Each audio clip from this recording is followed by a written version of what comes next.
Okay, maing mudto na usab kanatong tanan Luzon, Visayas, Mindanao. Mayong mudto Philippines, maing mudto world, maing mudto universe. Ani ana punta mga hinggalan dinhi nga atong tulumanon sa kahanginan CONA Catechesis on Air og ako lang gihapon kini inyong ubos nga alagad Reverendo Padre Edwin Academia Acab. Abino adlaw na usab karon nga Sabado, pitch sa 14 na kini sa bulan sa Marso tuig 2026 og padayon ta mga higala sa ato ang pagpangalagad dinhi lang gihapon ini nga atong istasyon. DYWC, inyong tingog, inyong radyo Bandilyo. Nahalano, may mundo na kanaton tanan mga higala, nang hinaot kita nga ana kamong tanan sa kapiskays panglawas, walay sipon, walay hilanat, walay ubo, walay labad sa ulo, wala maglain ng kuto-kuto, pero nagginhawa pa. No? Lisod na kay mga higala kung wala man tigibating lawas, kaya wala na di ay intawon magginhawa. Nahalano, Padayon ta mga higala, kumusta naman ang akto ang mga suking tigpaminawan, Lukop, Kabisayan ug Mindanao nga maabot sa ato ang pagsibya. Abino atong tibayaon mga higala ug may mudto ang tanan nga mga pare. Labi na gayon ang atong talahorong obispo Bishop Julito B. Cortez. Padayon karon mga higala ang pagpangandam sa mga kaparian alang sa among general reshuffling nga magsugod human gyud mismo sa Semana Santa. Nahala no? Nahala kung bati ra ta mga fathers no kay sa ana magin ang ato ang kinabuhi mura man ta o kanabita o unsa ni mura tag suba ba nga kanunay nagbalhin-balhin og laglugar ana no mura tag matod palagi lusay nga ipalid-palid ra bisan asa pero wala ray problema kay nagauban ka man ng Ginoo ng uban man kanato. Nahala no? Padayon ta mga higala sa atua nga mga buhatono ni ining kamuntuhon. Abino arita mga higala sa atuang CBCP News, balitang simbahan ni ining kamuntuhon, CBC Archdiocese of Manila orders fire safety checks in parishes and schools. Ayan no? Matud pa kini ni Father Ferdinand Malikdin ang Vicar General sa nasangpit nga Archdiocese.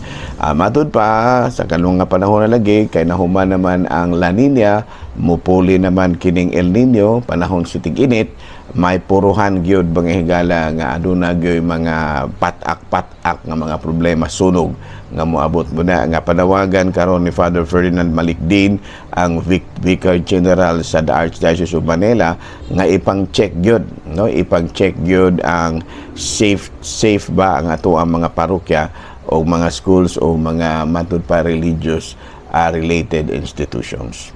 Balita mga higala gikan sa Vatican, Pope mourns priest killed in Lebanon, prays for peace in Middle East, no? Ang maong pare mga higala nga nabiktima in town sa matud palagi pag sa kinibitang nahimong disgrasya na na-appeal in town sa crossfire mao kini si Father Pierre El Rani, usa ka Lebanese priest.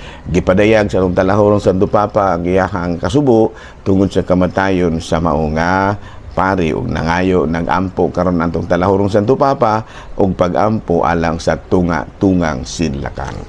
Mao kadto higala mga balitang simbahan ni ining kabudtuhon ug padayon ta sa ato nga mga buhatonon. Abino arita mga higala sa atong Saint of the Day. Ang atong Saint of the Day karon walay lain kung dili si March 14 mao si San Matilda. No, aboy no mga higala kini si San Matilda, usa kini siya ka miyembro sa usa ka wealthy family sa Denmark. No, unya noted for her piety and charitable works. Unya of course naminyo gyud siya og kining nahimo siyang inahan ni Emperor Otto, usa ka Roman emperor nga gitawag og si Emperor Otto o gani giila kini si Emperor Otto nga Holy Roman Empire. Holy Roman Emperor. No? Unya, she spent her life at the convent of Nordhausen. Unya, matud pa namatay. Ug unya, ang iyahang feast day gisaulog karong adlaw, March 14. Mao kadto mga higala nga to ang saint of the day karong adlaw si Santa Matilda. Dili San Matilda, bahay man Santa Matilda. Nahala no? Nahala no, padayon ta mga higala sa ato ang mga buhat tono niini kamunto na boy no. Padayon ta sa ato ang mga topic mga higala no. Ang topic nato topic kini kagahapon nga atong gisumpayan karon. No, unsa may atong topic kagahapon? Diverting negative energy to positive energy. Nga sa ato pa instead nga negative energy, himuon na itong positive energy. No? So, unsa ganito ning negative energy? Unsay causes na ini? Negative energy are the accumulation of unfavorable emotions and thoughts. No? Nga sa ato pa kanang mga negative energy mga higala no, sama pa nang lead sa stress no, negative energy ng stress o nya anger o negative energy ang anger o envy kanang kasina negative energy sad na no, and other chaotic spaces, for example mental health and physical well-being ana no. Sa to pa imong mailhan mga higala kung anaa na kaniining maong kahimtang sa ako na ginaingon kagahapon kung aduna na kanimo ang mga indicators. Nya unsa man ang mga indicators matud pa sa akong gipasabot kagahapon, frequent complaining, reklamador na ka bisag unsa na lang imong reklamuhan, or maybe makuan na ka kanang madinumtano na ka, you always hold grudges, and also you exhibit excessive criticism, pulos na lang negative ang imong comments o nya lack of accountability. Sa ato pa negative na gyud kaayo kay mga indicators na naman nimo gidaliman baya kay nahimo na kang reklamador, nahimo na kang kanang gitawag na tug madinumtanon, nahimo na kang kanang gitawag na tug grabe ka kung mo kritik og tawo, nga lack of accountability. Naman na, no? So, na nga kung nagani ka na, you try to examine what are the sources. Unsa man ang mga sources sa imuhang matud pa mga gitawag na to og negative energy, negative energy. Nganong naingon ka na reklamador na noon ka. Sometimes, it's internal. Mismo sa imong kaugalingon, mga toxic thoughts, fear, mga anxieties. Muna usahay maka-negative, maka-create og negative energy nimo. So, yung panalitan, imong madiskubrihan nga internal ang imuhang, ang sources sa imuhang kanabitang wala nimo damha ba nga mga kahadlok, mga anxieties, o uban pa, imo na siyang makuan, gitawag na to og mapapas pinaagi sa meditation. No? Kaya panalitan buti pasabot nga bugahin kag panahon nga you will think about positive things.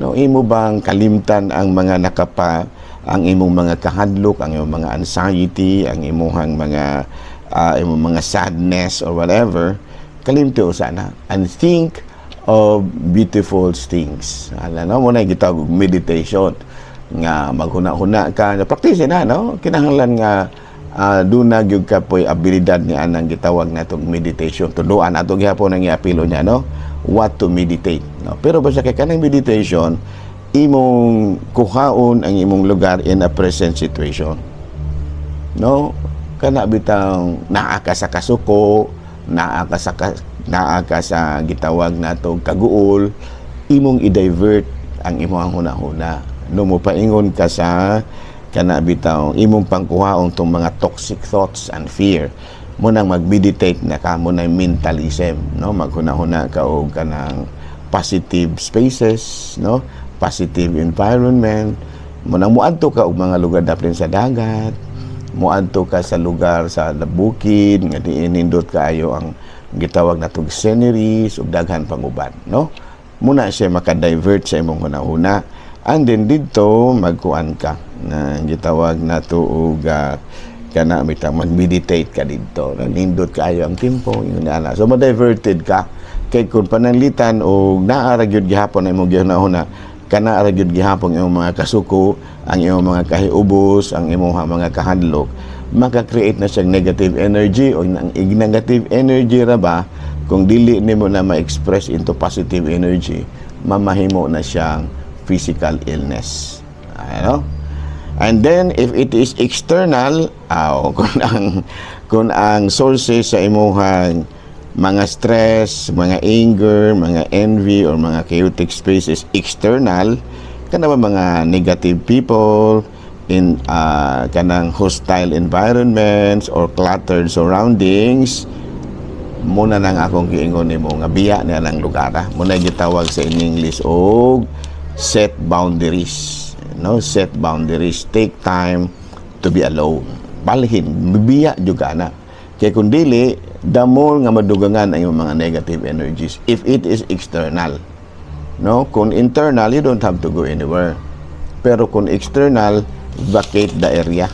No, muna gitawag sa English og mag-set ka boundaries. So, nya matud pa, create distance, no, mo create kag distance and limit interaction, and also exercise. No, muna gitawag na to og diverting negative energy into positive energy. No, kanang mag-exercise ka, nya practice kana bitaw do na kay kinaiya nga dili ka mo react, mo respond lang ka. Lahi man ning respond ug react. Kanang respond kuha na siya kanang giplano gid nimo kung unsa imong buhaton. Pero kanang react in a spur of a moment, ni-react ra kaayo. It's good nga don't react, just respond. Practice ra niya na mahigala, no? Practice na siya, importante kaya na nga don't react, just respond. Ayan, no? So muna nga gitawag nato, no, atong balik-balikon ha.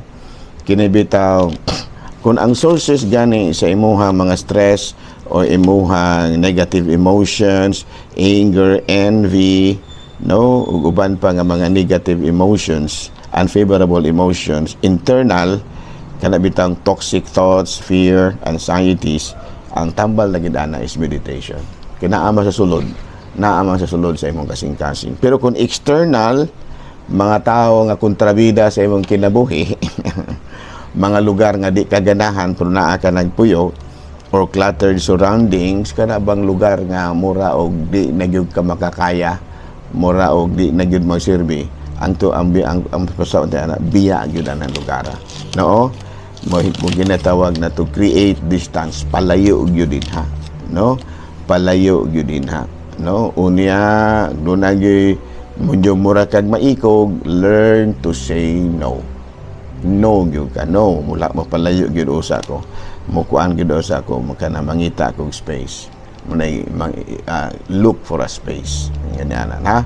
Okay, klaro? So again, importante gyud kaayo kay kini bayang negative energy mao baya ni makapakasala nimo.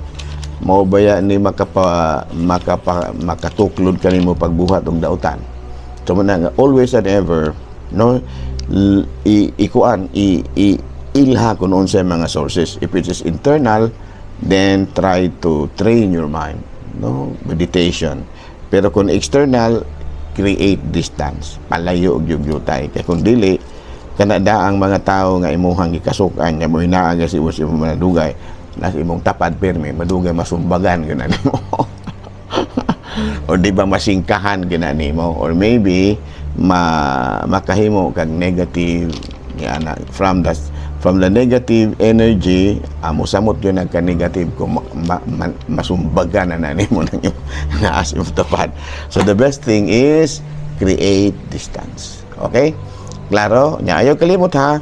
Kana siyang atong kanang imong gihimo. Kana biblical na, no? Kay niingon man si Kristo sa Efeso Kapitulo 4, versikulo 31-32, biyain ninyo ang tanang kayugot, kapungot ug kasuko, ug ayaw na kamo pagsiningkahay ug pag-insultuhanay, hikalimti ang bisan unsang kaligot-got. Muna siya gitawag na tong create distance. Okay, klaro? Atin lang sa takutob ha. Ako ra gihapon kini inyong ubos nga alagad, Reverendo Padre Edwin Academia Acab, manamilit na usab kaninyo ug manalangin kanato ang Dios nga kagawas tanan, Amahan, Anak, Espiritu Santo, Good noon, Pilipinas.